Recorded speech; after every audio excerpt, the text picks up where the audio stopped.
Muito boa tarde!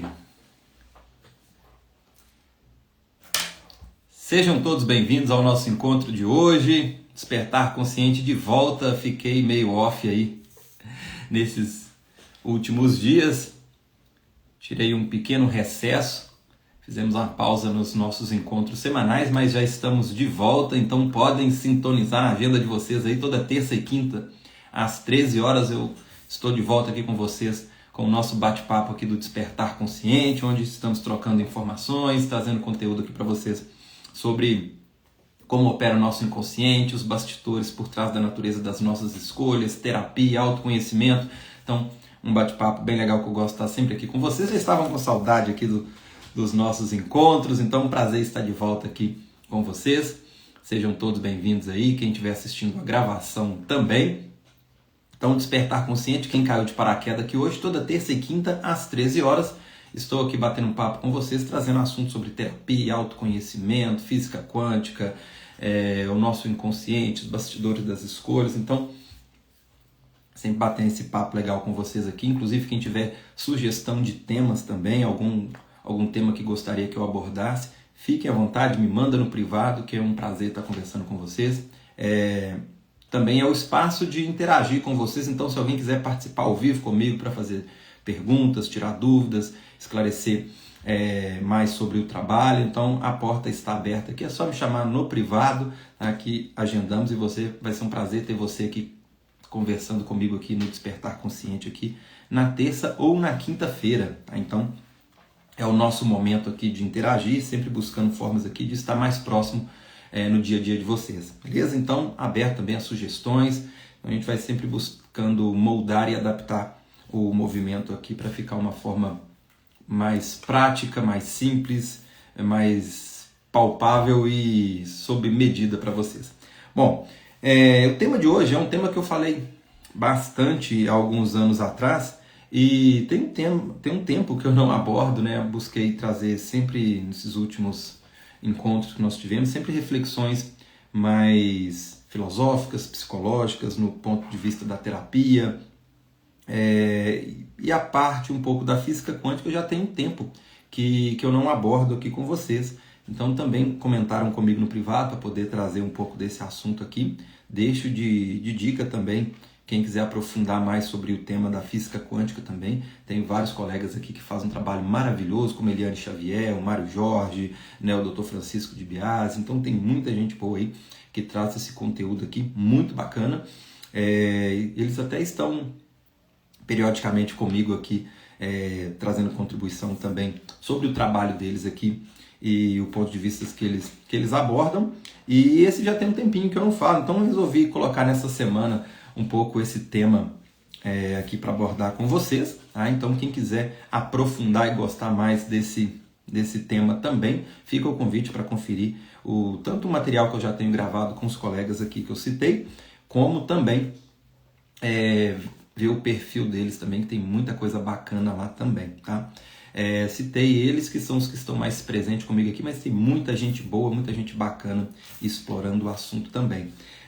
Bom, então o tema de hoje, né, o poder do observador e a física quântica. Então vamos trazer um pouco a linguagem de tudo que a gente vem falando aqui, porém agora no ponto de vista da física quântica, como que acontece a nossa observação, como que a nossa observação influencia a nossa realidade prática, isso no ponto de vista aqui da física quântica, que eu já abordei também no ponto de vista emocional, já abordei sobre as sombras, então por vários ângulos, né? Então hoje eu vou abordar com vocês, na verdade hoje e na quinta-feira, né? Como que isso acontece no ponto de vista da física quântica e como que isso emaranha, como que isso entrelaça, o que isso tem de relação com o trabalho também, com a terapia e como que a HQI pode ser aplicada nesse ponto também. Então esse vai ser o tema tanto de hoje quanto da quinta-feira. Então hoje o poder do observador e na quinta-feira como que nós mantemos a ressonância positiva. Então tá um assunto bem interessante também de quinta-feira, que é algumas perguntas que as pessoas fazem. Poxa, mas eu sou uma pessoa tão positiva e as coisas ruins acontecem comigo. Por que eu penso positivo, eu foco em coisas boas e as coisas ruins acontecem? Então nós vamos entender um pouco sobre esse entrelaçamento, por que isso acontece e como que a terapia e a HQI pode ser aplicada nesse ponto. Então hoje a parte mais introdutória e na quinta-feira a sequência desse assunto. Então Fica aí de dica para você acompanhar também na quinta-feira, quem não puder participar ao vivo. Eu sempre estou deixando aqui gravados os encontros para vocês conseguirem assistir depois também, beleza? Pessoal que está chegando ao vivo, por gentileza, vai me dando um feedback aí, como é que tá o áudio, a imagem, estão me vendo? Me vendo e ouvindo, beleza? Qualquer coisa vocês podem mandar aqui, que eu estou de olho no chat e vamos interagindo aqui. Bom, então vamos lá.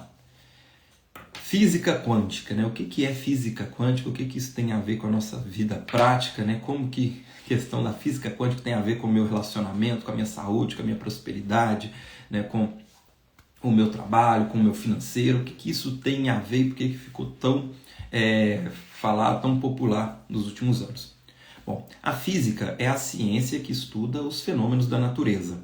Tá? Então, física é uma área de estudo que vai estudar os fenômenos da natureza. E a física ela se divide em dois ramos. Nós temos a física clássica, que é aquela que nós aprendemos na escola, com a visão cartesiana, tá? E nós temos a física quântica. Qual que é a diferença entre as duas?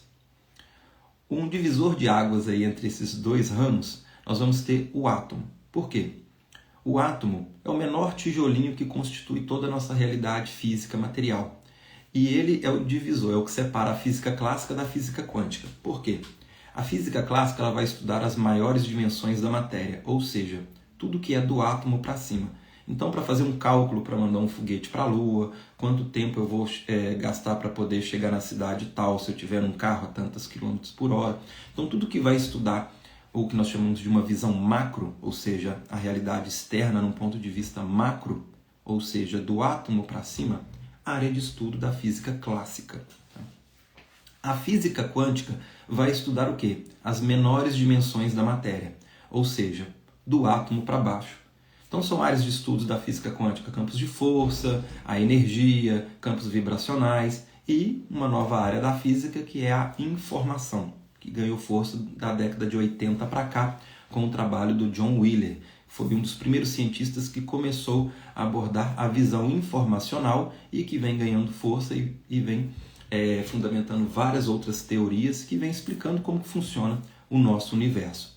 Então a física quântica, resumindo, a física é dividida em dois ramos, clássica e quântica. Clássica, maiores dimensões da matéria, e física quântica, as menores dimensões da matéria. A física quântica ela começa com Max Planck, que é até conhecido como o pai da física quântica. No início do século passado, ele, com a teoria dele da quantização da energia, onde ele abalou o meio científico, onde ele demonstrou que a energia não era emitida de forma contínua e linear como se acreditava na época, ele demonstrou na teoria dele que ela é emitida de forma fragmentada, fracionada, né, quantidades específicas de energia. E isso teve uma grande relevância para todo o avanço tecnológico que nós tivemos nos últimos 100 anos. É só você pegar no período da história, né, como que era a tecnologia de 1900 para trás e de 1900 para cá. Quanto tempo demorou para poder lá inventar a roda e depois da roda para energia elétrica?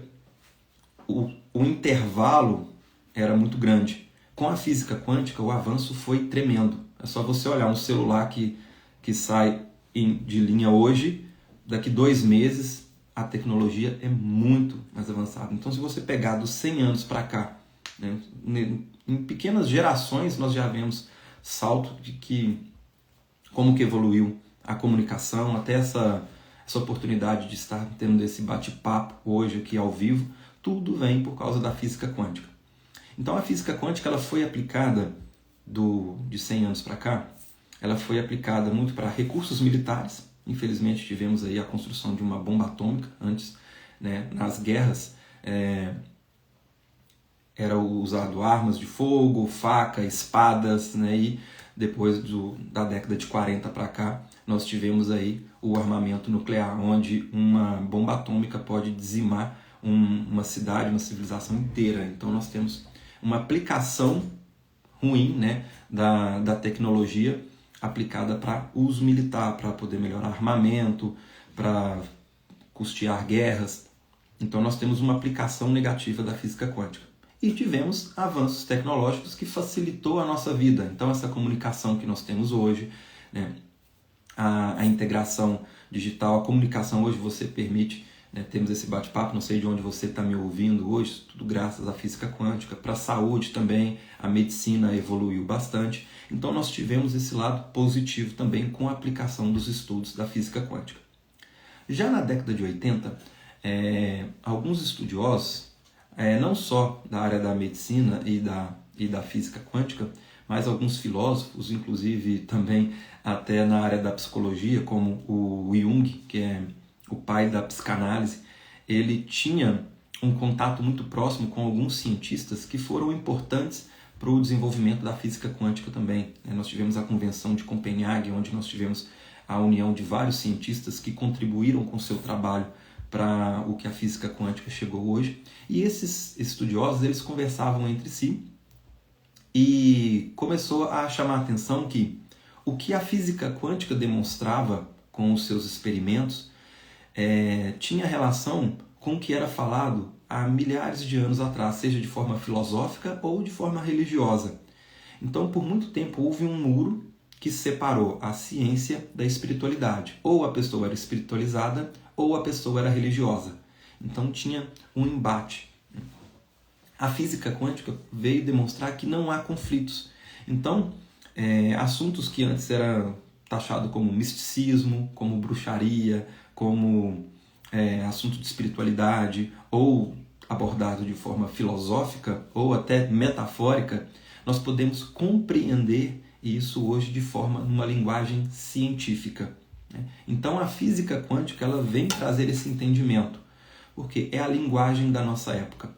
Então imagina, por exemplo, há 2000 anos atrás, Jesus Cristo trazer um conhecimento, não tinha como ele abordar numa linguagem científica, porque o público que estava ouvindo aquilo naquela época não tinha capacidade cognitiva, e quando eu falo capacidade cognitiva, não de ser inteligente, ou de ser burro, ou de ser menos instruído, não estou entrando nesse mérito. É no sentido de não ter a informação, não ter base, não ter estudos na época que abordassem tudo isso, então nem sabia a existência de um átomo. Então não tinha como passar um conceito científico onde não se tinha esse entendimento, né? Não tinha dados para avaliar a informação que estava sendo apresentada. Então qual que era a forma de se falar e passar um conhecimento e um aprendizado? De forma metafórica. Por isso que nós fomos estudar algumas passagens da espiritualidade, algumas passagens bíblicas, ou seja, de Jesus Cristo ou de algum outro líder religioso que veio em algum determinado período, anos lá atrás, para passar um conhecimento, era sempre trago de forma metafórica. Hoje a nossa sociedade ela evoluiu a um ponto que nós conseguimos entender todos esses conceitos de forma prática, de forma científica, o que não anula o conhecimento que foi passado antes. É uma forma diferente de se passar um conhecimento. Então imagina como você educar o seu filho. Por exemplo, se você tem uma criança de 5 anos, você vai ter uma forma de se comunicar com ela diferente. Entende? Ou muitas das vezes até pelo rigor. Por exemplo, para você proteger o seu filho de tomar um choque na tomada, pode-se contar uma história, uma metáfora, ou até impor alguma autoridade, se você pôr a mão aí, você vai ficar de castigo, vai fazer dodói, né? Tem uma forma de passar esse conhecimento. Não adianta você falar em uma linguagem técnica, porque essa criança não vai entender. Agora, se você vai conversar com um adulto, é diferente. Você olha, passa uma corrente elétrica nessa tomada, se você colocar o seu dedo, os átomos do seu corpo vão querer ter uma interação com essa corrente elétrica que está ali, vão querer passar todos ao mesmo tempo por um curto espaço de tempo. Isso vai gerar atrito entre os átomos, que vai esquentar as moléculas do seu corpo, vai queimar, vai tomar choque, vai disparar o batimento cardíaco, você pode ter uma parada respiratória. Ou seja, você pode trazer uma linguagem mais técnica que dá para se entender, tem uma capacidade de abstração maior do que uma criança. Então percebem que é o mesmo conhecimento, porém falado de formas diferentes. Isso aconteceu com a nossa sociedade. Então, há 2000 anos atrás, a nossa sociedade ela era um bebê. Então, para passar um conhecimento, tinha que ser de forma simples, metafórica, ou muitas das vezes até através de imposições, né? Ó, não faça isso que é pecado. Então é melhor você pensar que isso é pecado do que eu tentar te explicar isso que você não vai entender. Então, assim, de certo modo, para a gente entender um pouco esse assunto. Hoje nós temos entendimento, hoje o telefone funciona, nós temos tecnologia, nós temos entendimento da física quântica, tem livro, tem internet, tem várias formas de se entender os bastidores de como funciona o nosso universo. E a física quântica, então, ela vem trazendo esse entendimento. E alguns estudiosos, então, fizeram esse paralelo. Então, tivemos esse resgate dessa união desses assuntos. Então, por isso que a física quântica, ela teve uma popularidade, porque ela explica o funcionamento do nosso universo. Então, com isso também tem um certo cuidado. Por quê?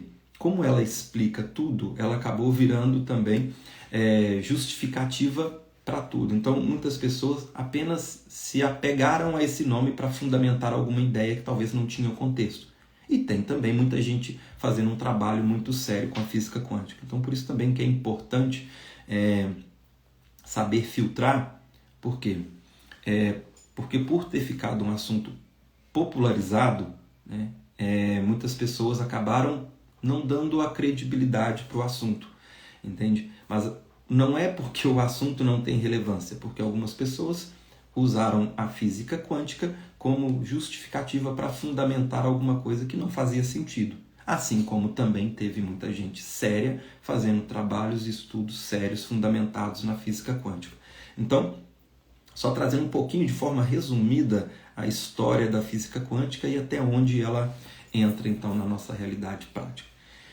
Então, quando os cientistas e alguns estudiosos começaram a estudar e entender alguns conceitos, algumas teorias e alguns experimentos da física quântica, foi possível entender o mecanismo e os bastidores de como funciona a nossa realidade.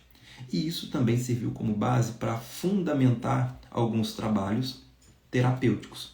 Porque mesmo sabendo que física quântica existe ou não, algum assunto, quando estava sendo aplicado, tinha um embasamento da física quântica, só que não tinha um nome para isso e não entendia o mecanismo por trás daquilo. O fato de não entender não quer dizer que não funcione. É a mesma coisa um telefone. Você não precisa ser um técnico em informática para utilizar o seu telefone, entende? Então existe todo um estudo, um trabalho para que o seu telefone funcione.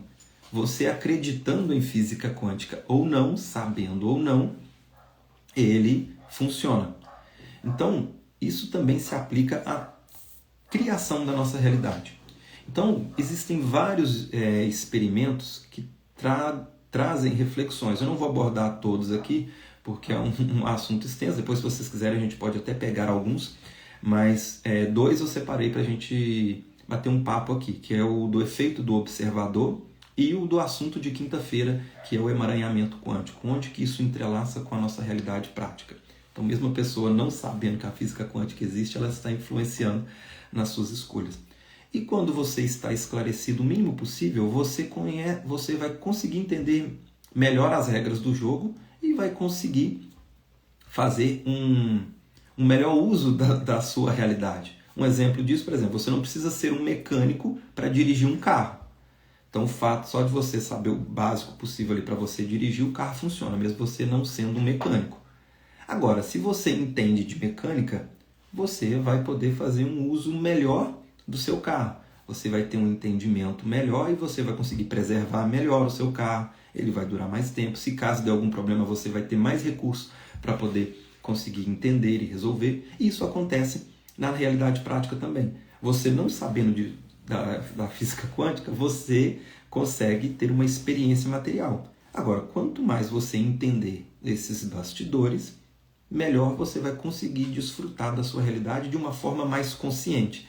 Então, por isso, o nosso bate-papo de hoje aqui, também no despertar consciente, porque é uma parcela dos bastidores da realidade que eu gostaria de compartilhar com vocês, que agregado com todo o conteúdo que nós trouxemos aqui para falar nas nossas oportunidades juntos aqui, vai poder facilitar a sua realidade, que essa é a proposta dos nossos encontros. Então, o experimento do efeito do observador. O que se entendeu com o experimento do efeito do observador? Um experimento famoso, conhecido como o experimento da dupla fenda ou como franjas de Jung, o que eles observaram? O comportamento de um elétron. O que é um elétron? Se a gente for reduzir no nível, o menor tijolinho que constitui a nossa realidade hoje, nós estamos falando dos átomos. Né? Depois a ciência descobriu que tem mais coisa abaixo dos átomos. Né? Tem energia, campos de força e a informação. Mas vamos pegar no nível dos átomos. Um átomo ele é constituído, a estrutura é muito parecida com do sistema planetário. Né? Esse modelo teve algumas atualizações, mas só a princípio, primeiro contato, para vocês entenderem uma linguagem mais arroz com feijão. É constituído por prótons, nêutrons e elétrons. Então nós temos o núcleo de um átomo constituído por prótons e nêutrons colados e elétrons orbitando em volta desse núcleo. Por isso que eu falei que é parecido com o sistema solar. Né? Nós temos o Sol no centro e os planetas orbitando em volta. Então os átomos têm uma estrutura parecida como essa. Tudo na nossa realidade é feito por átomo. Eu sou um conjunto de átomos em um nível da realidade, né? Que, como eu disse, em outros níveis nós temos energia e informação. Então essa caneta é um conjunto de átomos. O que vai mudar é como se fosse brincar de montar. Lembra aqueles brinquedinhos na infância que você vai juntando as pecinhas e vai dando forma? A nossa realidade material é constituída assim. Por exemplo, se você pega um átomo de hidrogênio e 2 de oxigênio, nós temos uma molécula de água. Se você pega várias moléculas de água, você tem uma gota. Várias gotas, você tem um copo. Se você incluir outros elementos, tem um suco. Então, ou seja, a realidade ela é moldada de acordo com esses átomos que vão se organizando. E o que diferencia um átomo do outro é a quantidade de elétrons, a quantidade de prótons e a quantidade de nêutrons. Então, essa quantidade que vai diferenciar. No frigir dos ovos, tudo é feito por prótons, nêutrons e elétrons. Nesse nível, né? Que esses prótons, nêutrons e elétrons, depois descobriu que é feito de energia e essa energia é informação. Então, tudo é informação. Mas por que eu estou trazendo o ponto de vista do átomo?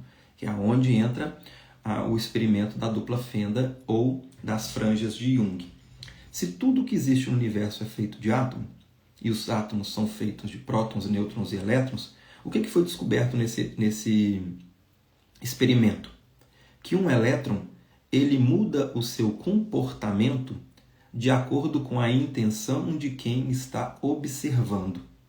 Então o que eles fizeram? Eles fizeram, quando eles disparavam elétrons, eles pegavam uma chapa, vou pegar minha agenda aqui, eles pegam uma chapa e fazem uma fenda nela e disparam elétrons por essa fenda. Então, vamos lá, nós temos aqui a chapa com uma fenda. Quando eles disparam elétrons, aqui atrás eles colocaram uma outra chapa onde vai ter um padrão de interferência. Então, quando você joga elétrons por uma fenda, vai ter uma resposta nessa chapa, que eles chamavam de padrão de interferência.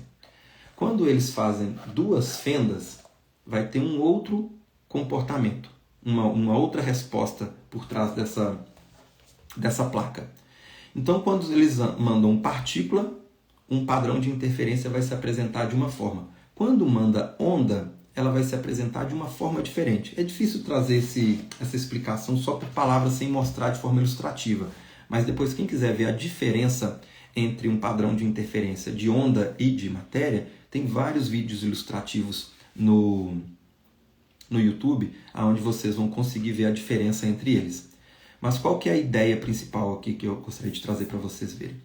Que quando se dispara onda por uma fenda, tem um comportamento. Quando você manda partícula, tem o mesmo comportamento. Agora, quando são duas fendas, é diferente. Quando tem duas fendas e você dispara partícula, o padrão de interferência vai ser como se fosse dois traçados. Quando você manda onda, vai ter vários risquinhos, em vez de dois. Então, ou seja, onda e partícula vai ter uma resposta diferente nessa chapa. Só que onde que entra o mistério aí da física quântica? O elétron ele é uma partícula. Quando ninguém estava observando e eles olharam o resultado depois que ele era disparado, a partícula disparada ela tinha um padrão de interferência apresentado como se fosse onda. Então os cientistas começaram a falar assim, não, mas um elétron é partícula. Se eu jogo partícula por duas fendas, por que ele está se apresentando como onda? Não tem como, não existe isso. Não existia, né, até então a explicação para isso. Então eles não sabiam por que isso, porque isso não era condizente com o que os cálculos demonstravam. Então o que eles fizeram? Eles colocaram um aparelho para poder medir e observar o que estava acontecendo quando era disparado o elétron. Adivinha o que aconteceu? O resultado se moldou de acordo com o que se esperava ao observador. Porque como ele não acreditava que isso era possível, o elétron muda o comportamento para satisfazer o que o observador acreditava. Quando não tem ninguém olhando, resultado como onda. Quando ele vai olhar, resultado como partícula. Então, quais são as explicações agora para poder se entender isso de forma prática? Um elétron tem consciência.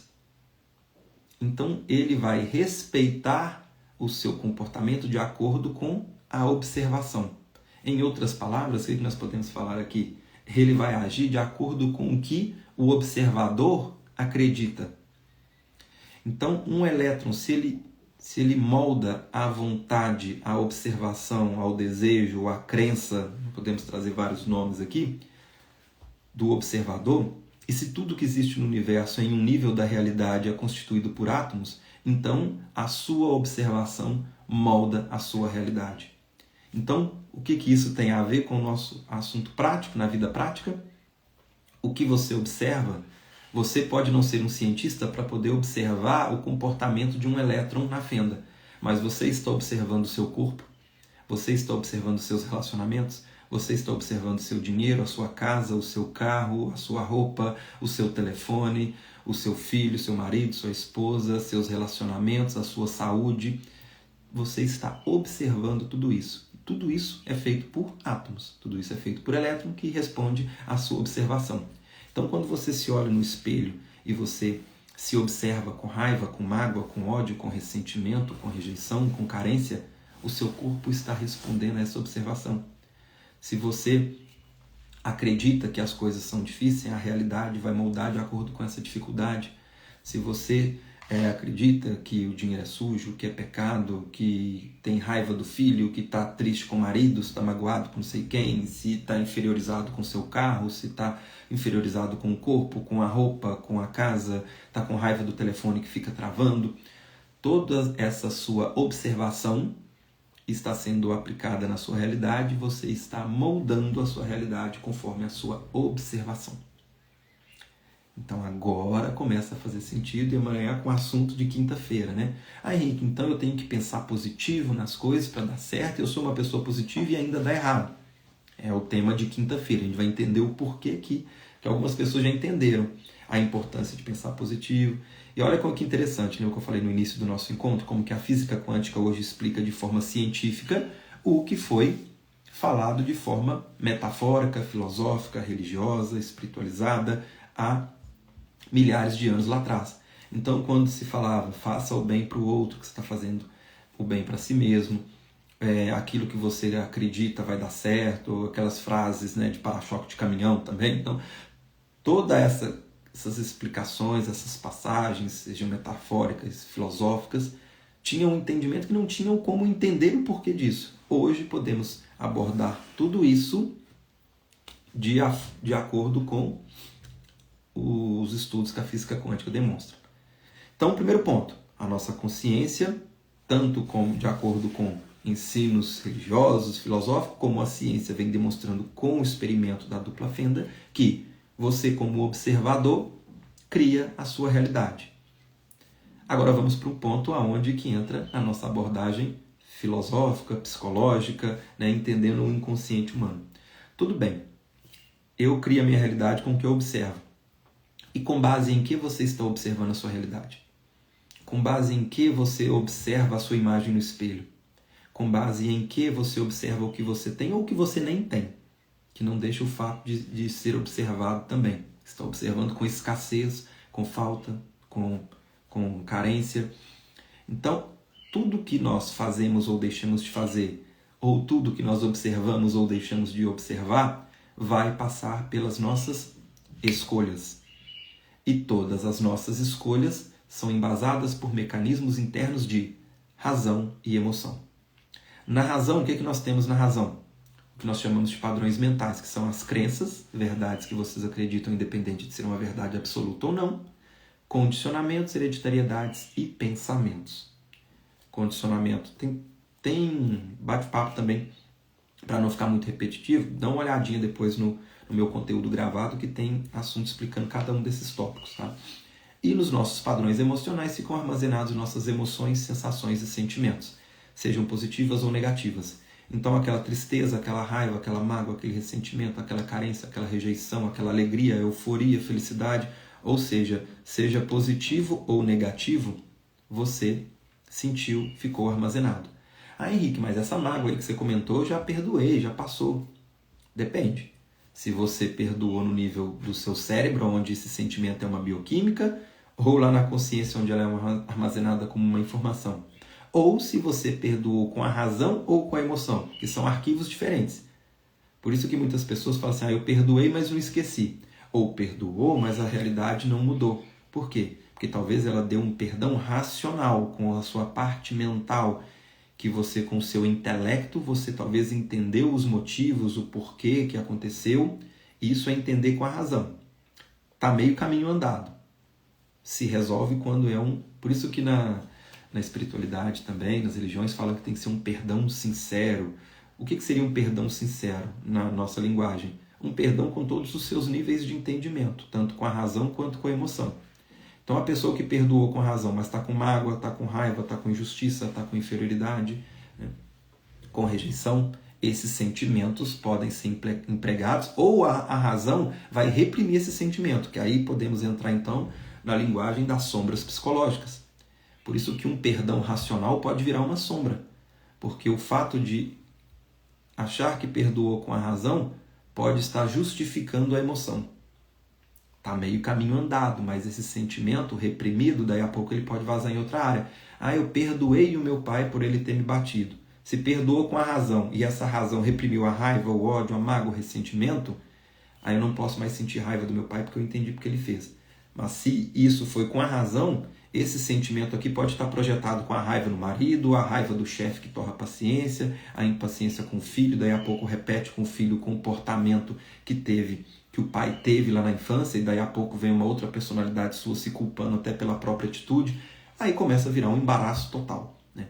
Então tudo isso vai virando traumas, que vão virando sentimentos, que a longo prazo vão influenciando na natureza das suas escolhas, consequentemente na sua observação, e temos aí uma realidade se moldando de acordo com a sua observação. Mesmo que você seja uma pessoa positiva, boazinha, que faça caridade, faça um monte de coisa, mas o seu resultado não é medido pela sua meritocracia, pelas atitudes que você faz ou deixa de fazer. O que não influencia também, né? Porque aí tem outras leis que regem a nossa realidade, que é a lei de causa e efeito. Então influencia sim, mas não é só isso que vai influenciar nas suas escolhas. Então você pode ser uma pessoa com as melhores atitudes possíveis, mas se no seu inconsciente estão armazenados padrões mentais e emocionais incoerentes com a realidade que você deseja vivenciar, né, ou sejam padrões negativos, você pode estar vivenciando, através da sua observação, resultados negativos, mesmo você sendo uma pessoa boa. Por isso que coisas ruins acontecem também com pessoas boas, né? Porque não é uma meritocracia, não quer dizer que ela não exista, que pela lei de causa e efeito não vai influenciar. Né? Quer dizer que existem também outros fatores e outros aspectos que também vão influenciar na sua realidade. Por isso, terapia é importante.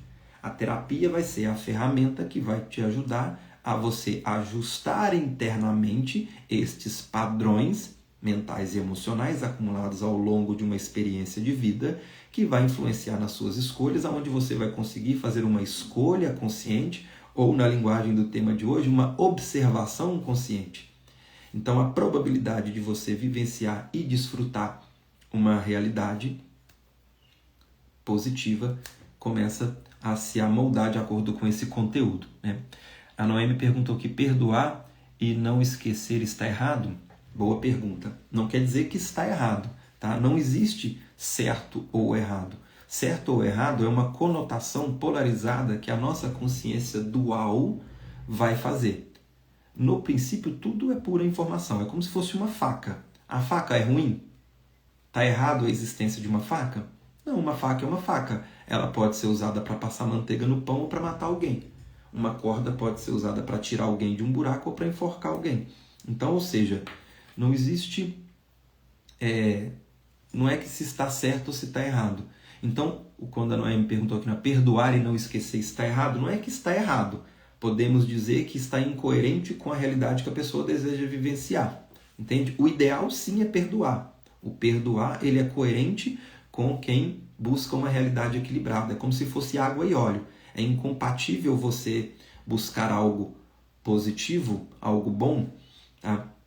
Sendo que tem sentimentos negativos armazenados internamente. É como se começasse a ter um conflito. É onde entra uma frase que eu sempre trago aqui do nosso encontro, né? Toda vez que nasce um dilema, nasce um problema. Então esse dilema, ele se dá toda vez que está instaurado na psique humana qualquer dilema, qualquer conflito. Então a pessoa, eu quero vivenciar uma realidade positiva. Então vai passar pela observação dela. Só que ela está observando com um monte de sentimentos negativos, que se dá também pela dificuldade em perdoar. Então por isso que o perdão, ele é tão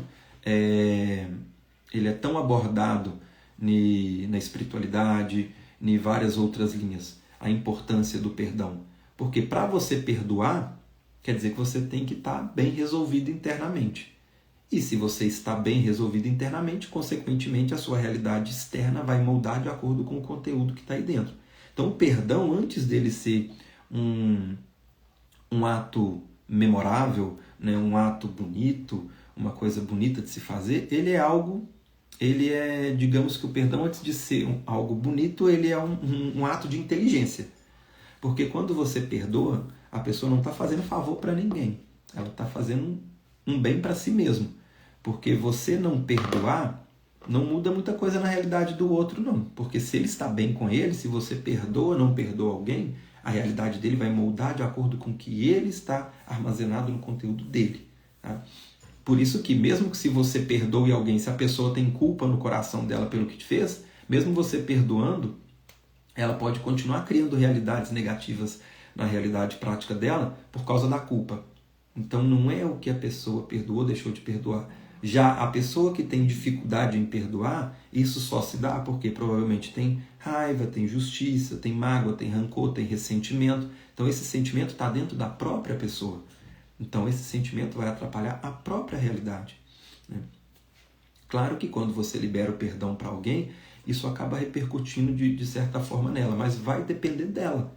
Porque se você perdoa e ela continua se culpando, entende? Ela continua manifestando padrões negativos na vida dela por causa dessa culpa. Da mesma forma que ao contrário, eu não vou perdoar fulano, mas se ela não tem culpa, se ela mesmo se perdoou, né, é aonde que mesmo que a pessoa não perdoar o outro, ela vai conseguir manifestar uma realidade equilibrada. Então, percebem? Então, esse conceito já foi tentado passar há milhares de anos. Então, muitas das pessoas, alguns não entenderam, ou distorceram o conteúdo, ou não entenderam corretamente. Por isso que tem gente que está, muitas das vezes, até se culpando por nem conseguir perdoar. Então, a necessidade de perdoar talvez já virou até um trauma para essa pessoa. Então, ela já entendeu racionalmente a importância do perdão, mas aí porque entra um padrão emocional de uma tristeza, de uma mágoa, ela não consegue pôr em prática, e agora o fato de não perdoar, ela já se sente culpada por não conseguir perdoar. Então, agora ela sofre até por não conseguir empregar algo que ela até quer. Então percebe que são caixinhas diferentes. Razão é uma coisa, emoção é outra. Por isso que o perdão, nos dois níveis, é o ideal, que é o que a espiritualidade falou de perdão sincero. Então isso seria um perdão sincero. O que seria um perdão sincero? Perdoar com os dois níveis desses arquivos internos onde estão armazenadas informações, tanto com a razão, tanto com a emoção. Senão começa a pessoa a travar uma própria guerra civil com ela. Henrique, beleza, eu entendi isso, mas como é que eu pratico então tudo isso? Terapia é uma forma de você curar o seu emocional. Então, você pode fazer um caminho inverso. Esquece o perdão por enquanto. Primeiro, trabalhe o seu emocional. Trabalhe a culpa no seu coração, a injustiça, a raiva, a rejeição. Depois você entra com a razão e reflita sobre o perdão. Porque aí, se você optar por perdoar racionalmente, você não vai ter nenhum bloqueio emocional, você vai conseguir implementar. Se você quiser fazer o caminho inverso, pode até dar certo. Assim que a humanidade conseguiu, quem não faz terapia também consegue. Só que é um caminho mais difícil. Por quê? Ela vai tentar aplicar esse perdão de forma racional, aí vem a emoção com a tristeza, com a raiva, com a rejeição, e ou reprime e projeta essa questão emocional mal resolvida em outras áreas da vida, ou acaba virando uma guerra civil internamente, né? Brigando com si mesmo. E aí entra as autossabotagens, entra todos esses padrões. Então, resumindo, nossa realidade em um nível da realidade é constituída por átomos, que por sua vez é constituída por elétrons, que responde ao efeito do observador. E quem é o observador? A própria pessoa. E se o mundo externo molda de acordo com a sua observação, como que você observa o mundo? Aí entramos nos nossos mecanismos internos, razão e emoção. E o que está armazenado na razão e na emoção? O seu histórico de vida. E se esse histórico está embasado com conteúdos negativos, a probabilidade de você observar a sua realidade de forma negativa é maior. Consequentemente, vivencia essa realidade. Por isso que muitas pessoas tentam fazer as coisas na prática e não mudam a realidade. Por quê? Porque a mudança tem que partir internamente. E terapia e autoconhecimento são formas de você trabalhar tudo isso. Então, essa é a mensagem de hoje, né? Entender um pouco sobre a física quântica, o efeito do observador. Então, se você chegou agora no finalzinho aqui da nossa live, volta depois na gravação lá, pega o conteúdo do começo para você acompanhar todo o contexto. Na quinta-feira eu vou estar abordando então sobre como manter a ressonância positiva, então vai ser um complemento do assunto de hoje. Então quem quiser fazer um proveito melhor, né? Então fica o convite para você, quinta-feira às 13 horas, vamos dar sequência ao nosso assunto aqui. E quem quiser aproveitar ainda mais, né, sobre o assunto, é só dar uma olhadinha no material que já está gravado. Eu sempre busco trazer assunto que dá para você acompanhar se você não viu os anteriores, para não ficar perdido, né? E claro que se você tem a oportunidade, a disponibilidade de acompanhar os outros conteúdos, você vai fazer um melhor proveito de tudo isso, tá? E quem precisar de uma forma prática de colocar a mão na massa, a opção é terapia, né? E a terapia na qual eu trabalho e desenvolvo o meu trabalho prático com ela é HQI. Então, quem quiser conhecer HQI também, periodicamente eu promovo encontros onde eu ensino a técnica de forma gratuita. Tem o curso onde você aprende a montar um protocolo completo de autocura. Inclusive, hoje eu estou dando início a uma turma extra. Quem quiser participar, o curso começa às 19 horas, então dá tempo. Quem quiser participar dessa turma, pode entrar em contato comigo, com a minha equipe, para fazer sua inscrição. Se você estiver vendo a gravação e não der tempo mais de você participar, acompanhe a minha agenda, meu Instagram, que periodicamente eu estou montando turmas e você pode participar, ok? E se você precisa de um auxílio individual, tem a opção do atendimento e acompanhamento individual também. Pode entrar em contato comigo para saber mais informações, tá? Quer saber um pouco da experiência de quem já passou por um atendimento ou pelo curso? Dá uma olhadinha lá no Google, coloca lá Henrique HQI, dá uma olhadinha lá, vai ter o meu perfil lá e tem lá vários depoimentos nos meus destaques dos stories do Instagram também. Tem a experiência de alguns alunos e clientes que praticaram a técnica, a ferramenta, então tem muita coisa, muito conteúdo, muita informação para vocês aqui. É sempre um prazer estar interagindo. Então, quinta-feira, às 13 horas, estarei aqui ao vivo com vocês aí. Anotem na agenda. E se você gostou aí do nosso bate-papo, deixa aquele joinha, aquele coraçãozinho, tá? Não só aqui ao vivo, mas depois lá na gravação, que isso ajuda muito o algoritmo a entender a relevância dessa mensagem aqui. E se você gostou também, compartilha aí com alguém que possa se interessar por esse assunto, entender um pouco sobre os bastidores aí da nossa consciência, o que está por trás, por que a pessoa tenta e na prática não está dando certo. Então eu busco trazer essas explicações para você entender e criar uma realidade cada vez mais consciente, ok? Então, beijo para vocês, até quinta-feira ou até mais tarde, quem for participar do curso aí comigo. Até mais!